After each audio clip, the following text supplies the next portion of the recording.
구애는 긴박한 사이렌 소리와 함께 시작됐어요. 어두운 밤을 가르며 병원에 도착한 구급차, 그 안엔 피범벅이 된 김도희가 실려 있었고 그녀의 얼굴은 생기 하나 없었지만 손끝만은 작게 떨리고 있었어요. 아직 싸우고 있다는 듯이 포기하지 않았다는 증거처럼요. 도유경은 구급차가 멈추자마자 미친 듯이 뛰어내렸고 응급실로 실려가는 동생을 보고는 눈물을 쏟으며 의사의 앞을 막아섰어요. 죽었을 거야. 안 죽었으면 어떡하지? 가서 확인해봐야겠어. 안 돼, 위험해. 무슨 수를 써서라도 제발. 그녀의 울음소리는 응급실을 뒤흔들었고 의료진들도 숨을 고르며 그녀의 상태를 확인했어요. 혈압은 위험 수치였고 머리에는 심한 출혈이 있었죠. 잠시 뒤 김도윤도 병원에 도착했어요. 숨을 몰아쉬며 도착한 그는 침대 위에 도희를 보자마자 충격으로 멈춰섰고 손에 들고 있던 휴대폰이 바닥으로 떨어졌어요. 그의 얼굴은 새파랗게 질려 있었고 눈엔 물기가 맺혔어요. 내가 지켜주기로 했잖아. 이렇게 되면 안 되잖아. 그는 속으로 삼켰던 감정을 주체하지 못하고 바닥에 주저앉아 한동안 아무 말도 하지 못했어요. 이 소식을 전해 들은 강재인은 그 자리에 얼어붙었어요. 도희가 당한 사고, 그녀의 직감은 이게 단순한 교통사고가 아니라고 외치고 있었어요. 곧장 병원으로 달려간 제인은 병원 입구에서 도유경과 마주쳤고 눈빛만으로도 서로의 마음을 알 수 있었어요. 기찬 씨가 관련이 있는 거죠? 도유경은 눈물을 닦으며 조용히 고개를 끄덕였어요. 확실하진 않지만 세리가 탄 차가 도희를 친 건 분명해요. 그 사람 제 동생을 죽이려 했어요. 제인은 이를 악물고 고개를 끄덕였어요. 이제 더는 참을 수 없었어요. 알겠어요. 이제부터 저도 움직일게요. 도희 씨 대신이라도 싸울 거예요.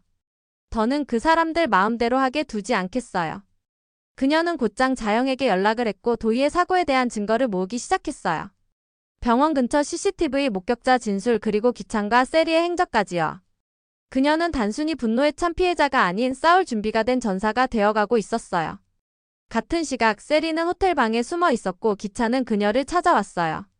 방 안에 들어서자 세리는 눈을 부릅뜨며 소리쳤어요. 뭘 그렇게 화난 얼굴이야? 내가 다 잃을까봐 무서워서야. 나는 지금까지 널 믿었고 사랑했어. 근데 이젠 나를 버릴 셈이야. 기찬은 그녀의 눈을 똑바로 바라보지 못하고 고개를 떨궜어요. 세리야. 도희는 아무 죄도 없었어. 넌 왜 그런 짓을 한 거야? 세리는 가소롭다는 듯 웃었고 서랍에서 작은 USB를 꺼내며 말했어요. 이 안엔 우리가 함께한 모든 게 있어. 대화, 사진, 영상. 날 버리면 이걸 언론에 뿌릴 거야. YL도 너도 끝장이야. 알겠어. 기찬은 그 말에 두 눈을 질끈 감았고 결국 그녀의 손을 뿌리치며 방을 나갔어요. 그 순간 그는 처음으로 공포를 느꼈고 자신이 빠진 수렁이 얼마나 깊은지를 깨닫고 있었어요. 한편 황기찬은 사고 직후 세리를 찾아 호텔방 문을 거세게 두드렸어요. 안에서 문을 열어주지 않자 그는 급기야 카드키를 써서 들어갔고 그 안엔 세리가 소파에 앉아 와인을 마시며 그를 기다리고 있었어요. 그의 얼굴을 본 세리는 눈을 부릅뜨고는 일어나 소리쳤어요. 뭘 그리 급하게 와? 혹시 걱정돼서? 아님 무섭대? 내가 또 무슨 일을 저지를까봐. 기찬은 숨을 몰아쉬며 그녀를 노려봤어요. 목소리는 가라앉았지만 그 속엔 분노가 가득했어요. 세리야, 이건 아니야. 도희는 죄 없는 사람이야. 그 아이가 지금 어떤 상태인지 알아? 너 진심으로 후회 안 해? 세리는 오히려 비웃듯 웃으며 가까이 다가왔어요. 후회? 난 후회 안 해. 내가 널 위해서 어떤 짓까지 했는지 알아. 그 여자 도희. 내 주변을 맴도는 것만 봐도 내 속이 뒤집혔어. 넌 내 남자야. 그건 누구도 부정 못해. 기찬은 고개를 절레절레 흔들며 뒤로 물러섰어요. 그러나 세리는 집요하게 따라붙었고 손에 쥐고 있던 작은 USB를 그에게 내밀었어요. 이 안에 다 있어. 우리가 나눈 대화, 당신이 내게 했던 말들, 당신의 민낯. 사진도 있어, 영상도 있고. 당신이 날 버린다면 이걸 언론에 뿌릴 거야. 난 죽어도 YL 그룹을 지옥으로 끌고 가고 말 거야. 기찬은 그녀의 말을 듣고 얼굴이 창백해졌어요. 그는 USB를 쳐다보지도 못한 채 손을 떨며 물었어요. 넌 이걸 언제부터 준비한 거야? 세리는 조용히 그러나 확실하게 대답했어요. 널 처음 가졌을 때부터. 내가 날 버릴 거라는 건 언젠가 올 일이었으니까. 그 말을 들은 기찬은 더는 그녀를 볼 수 없다는 듯 자리에서 일어나 문을 향해 걸었어요. 하지만 그가 문손잡이에 손을 올리는 순간 세리는 다시 한번 그의 등을 향해 말했어요. 내가 너한테 한 게 복수처럼 보여? 아니야. 이건 사랑이야. 뒤틀렸고 상처받았지만 그만큼 절실했던 사랑. 넌 절대 나한테서 못 벗어나. 그 순간 기찬의 눈엔 두려움과 슬픔이 동시에 비쳤어요. 그는 조용히 문을 열고 나가버렸고 세리는 홀로 남겨진 방 안에서 무릎을 꿇고 울기 시작했어요. 그녀의 눈물은 후회의 눈물이 아닌 소유하지 못한 것에 대한 분노의 눈물이었어요. 같은 시각 병원 로비 한편에선 최자영이 강미란과 통화를 하고 있었어요. 목소리는 평정심을 유지하려 애썼지만 분노가 잔뜩 실려 있었어요. 미란아, CCTV 확인했어. 도희를 친 차량 세리가 운전한 거 맞아. 지금쯤 경찰도 자료 넘겨받았을 거야. 아무리 덮으려 해도 이제 늦었어. 강미란은 무겁게 한숨을 내쉬며 말했어요. 그 아이 여기까지 할 줄은 정말 몰랐어요. 내가 어릴 적부터 알던 그 세리가 맞는지조차 의심스러워요. 제인이는 이 사실 알고 있나요? 최자영은 눈을 감으며 짧게 대답했어요. 아직. 하지만 곧 알게 될 거야. 그 애도 더 이상 바보처럼 당하진 않을 거야. 이제부터는 싸움이 시작될 거야. 진짜 싸움 말이야.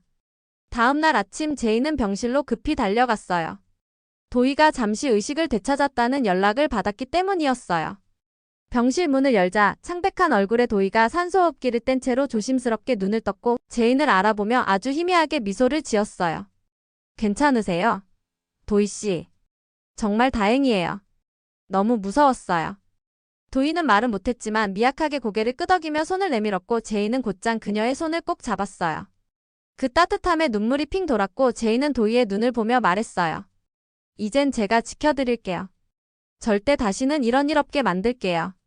어떤 수를 써서라도 당신을 아프게 한 사람들 절대 용서하지 않을 거예요. 그 순간 도희의 입꼬리가 아주 살짝 올라갔어요.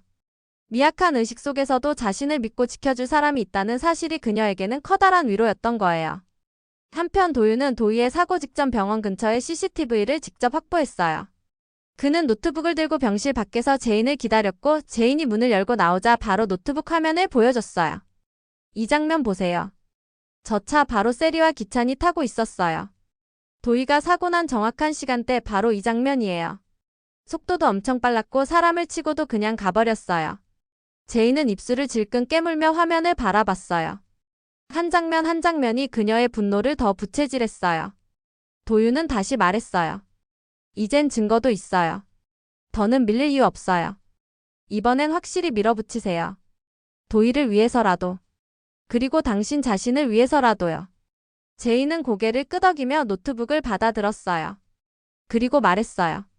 고마워요. 진심으로 고마워요. 도윤 씨 같은 사람이 있어서 제가 아직 믿을 수 있는 세상이 있다는 걸 느꼈어요. 이걸로 끝내야죠. 그녀는 바로 자료를 정리해 자영에게 전달했어요. 영상과 함께 세리의 지난 행적에 대한 기록, 내부 고발 내용, 그리고 기찬의 이중계약서까지. 제인은 침착한 목소리로 말했어요. 엄마, 지금이라도 늦지 않았어요. 우릴 지켜야 해요. 우리 가족 그리고 회사까지. 더는 이 사람들한테 휘둘릴 수 없어요. 이젠 우리가 끝장을 봐야 해요. 자영은 깊은 숨을 내쉬고 눈을 감았어요. 그녀도 이 순간이 올 것을 알고 있었어요. 잠시 후 자영은 결연한 눈빛으로 고개를 끄덕이며 말했어요. 그래. 이제는 내가 움직일 차례야. 이사회를 소집할게.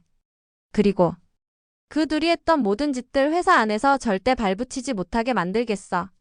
그 시각 세리는 기찬의 집에 무단으로 들어가 그의 방에서 그를 기다리고 있었어요. 기찬이 들어서자 그녀는 거침없이 소리쳤어요. 넌 결국 날 버리겠다는 거지? 그래, 넌 날 쉽게 버릴 수 있어. 하지만 난 달라. 나는 너도 YL도 절대 놓지 않아. 죽더라도 이 집에서 여왕이 될 거야. 기찬은 피곤한 얼굴로 그녀를 바라봤어요.